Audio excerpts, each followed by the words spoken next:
من يهد الله فلا مضل له ومن يضلل فلا هادي له ونشهد أن لا إله إلا الله وحده لا شريك له ونشهد أن محمدا عبده ورسوله أما بعد فأعوذ بالله من الشيطان الرجيم بسم الله الرحمن الرحيم يا أيها الذين آمنوا صلوا عليه وسلموا تسليما اللهم صل على سيدنا ونبينا مولانا محمد صلى الله عليه وعلى آله وأصحابه وبارك وسلم اللهم صل على حبيبنا محمد صلى الله عليه وعلى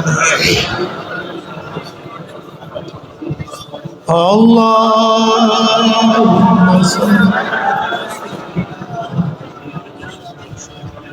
حبيبنا صلى الله عليه وعلى أعوذ بالله من الشيطان الرجيم بسم الله الرحمن الرحيم يا أيها الذين آمنوا ادخلوا في السلم كافة ولا تتبعوا خطوات الشيطان إنه لكم عدو مبين صدق الله مولانا العظيم وصدق رسول النبي الكريم আল্লাহ পাকের বান্দা জনাব মুহাম্মদ রাসূলুল্লাহ সাল্লাল্লাহু আলাইহি ওয়াসাল্লামের উম্মতগণ, আল্লাহ পাক রব্বুল আলামিন এই দীর্ঘ রাত্র পর্যন্ত আপনাকে আমাকে গুনার কাছে ব্যস্ত না রেখে কোরআন ও হাদিসের মাজলিস, আলেম ওলামা, মুমিন মুত্তাকিন, জাকিরিন শাকিরিনদের গুরুত্বপূর্ণ এক দামি মাজলিসে আসার, বসার, বলা, শোনার তৌফিক আল্লাহ পাক দান করছেন। শুকরিয়া তান সবাই বলে আলহামদুলিল্লাহ।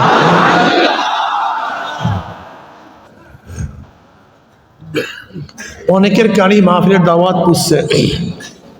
এইমাত্র মাহফিলে ঢোকার সময় দেখলাম রাস্তার মধ্যে অনেক লোক বেচা কিনার মধ্যে লিপ্ত। গতকালকেও বেচা কিনা করছে, আজকেও কথা বলেন, গতকাল আড্ডা মারছে, আজকেও। গতকাল বেহুদা গল্প পূজার মধ্যে লিপ্ত ছিল, আজকেও বেহুদা গল্প পূজার মধ্যে লিপ্ত। কপাল পরার গতকালকে রাত্রের মধ্যে আজকের রাত্রে কোনো পার্থক্য নাই। কিন্তু এই মাজলিসের মধ্যে কিছু লোক দেখবেন যারা হয়তোবা গতকালকে এই সুন্দর নেকের পরিবেশ পায়নি, হয়তো নেকের কাজ করে নাই, বিভিন্ন আড্ডার মধ্যে গল্প পূজার মধ্যে ছিল। আজকে মাহফিল হওয়ার কারণে আল্লাহ পাক নেকের মধ্যে তাদেরকে নিয়ে আসছে, জিকিরের মধ্যে নিয়ে আসছে, সহবাতে নিয়ে আসছে। এই যে একবার সুবহানাল্লাহ পড়ছেন, পড়ার সাথে সাথে আমলনামায় 1000 নেকি লেখা হয়ে গেছে, 1000 গুনাহ ঝরে গেছে, মিজানের অর্ধেক নেকি পূর্ণ হয়ে গেছে। অন্য অর্ধেক কি করবেন বলেন? আলহামদুলিল্লাহ। পুরা মিজান নেকে ভরে গেছে।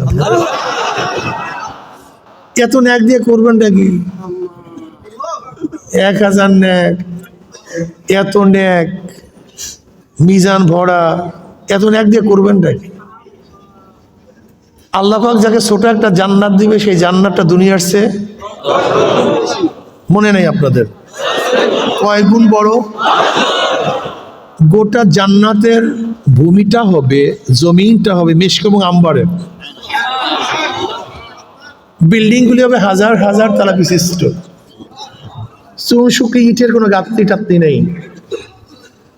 এক একটা বিল্ডিং ইট হবে রূপার, এক একটা হবে স্বর্ণের, জাওয়াহিরের দ্বারা গাঁথনি হয়ে যাবে। এখন বলেন তো, এই জান্নাতের বিল্ডিংটা কেনার জন্য, এইমাত্র যেই বিল্ডিং এর কথা বললাম, এটা কেনার জন্য কত সামানের প্রয়োজন, কত অর্থের প্রয়োজন। দুনিয়ার যে কোনো জিনিস ক্রয় করা যায় অর্থের ভিত্তিতে, অর্থের মাধ্যমে, আর জান্নাতে সব কিছু ক্রয় করা যায় নেকের মাধ্যমে। এখন এই বিল্ডিংটা কেনার জন্য দরকার তো অর্থের, কড়ি পয়সার, কথা ঠিক না? কিসের দরকার? এই বিল্ডিংটা কেনার জন্য যদি ন্যাকের প্রয়োজন হয়, ন্যাকে যদি না থাকে তাহলে কিনবেন কেমন? কিভাবে কিনবেন আমাকে বলুন তো।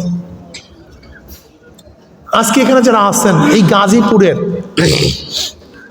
5 কাঠা জমি ক্রয় করার জন্য জীবনের কত যে সাধনা করছেন, কিন্তু মালিক অনেকেই হতে পারেন না এখনো। একতলাটা বিল্ডিং করার জন্য কত যে স্বপ্ন, কিন্তু এখনো হয়তো অনেকের পূরণ হয় নাই। অথচ কত সময়, কত ত্যাগ, কত সাধনা, কত চেষ্টা, কত চিন্তা, কত ভাবনা, অথচ একতলা বিল্ডিং এর মালিক হতে পারেন না এখনো। কিন্তু আল্লাহ পাক আপনাকে এই দুনিয়ার চেয়ে 10 গুণ বড় একটা জান্নাত দিয়ে দিবেন, আর সাধনা করবেন না, চেষ্টা করবেন না, তোমার মতো বড় পাগলও কেউ হতে পারে না। পাগল, হ্যাঁ? তবে হ্যাঁ, বলতে পারেন হুজুর, এত বড় জান্নাত আল্লাহ পাক সামান্য ইবাদতের মাধ্যমে দেবেন কেন? কারণটা কি? তোমার আমার মজুরি না, এটা আল্লাহ পাকের ইহসান। এটা মজুরি না, এটা কি ভাই? জোরে বলেন। এটা মজুরি না, মজুরি দিয়ে জান্নাত কেনা সম্ভব না। যেমন সন্তান যদি বাবার কথা মানে, বাবা বলছে এই কাজটা করিস না, এই কাজটা কর। বাবা তো ধনী, 1000 কোটি টাকার মালিক, সন্তান কাজ করছে অল্প একটু, যার মূল্য হয়তো 500 টাকা, কিন্তু বাবার হুকুম মানছে, বুঝাতে পারিনি। কার হুকুম মানছে? বাবার হুকুম মানছে, ঘামও ঝরে নাই, বেশি কষ্টও হয় নাই, জমিদারের সন্তান, বাবার হুকুম করছে এই কাজটা কর, এরকম কর, এরকম চল। বাবার হুকুম মানার কারণে বাবাই মজুরি দেয় নাই, তাকে মার্সিডিজ গাড়ি দিয়ে দিছে।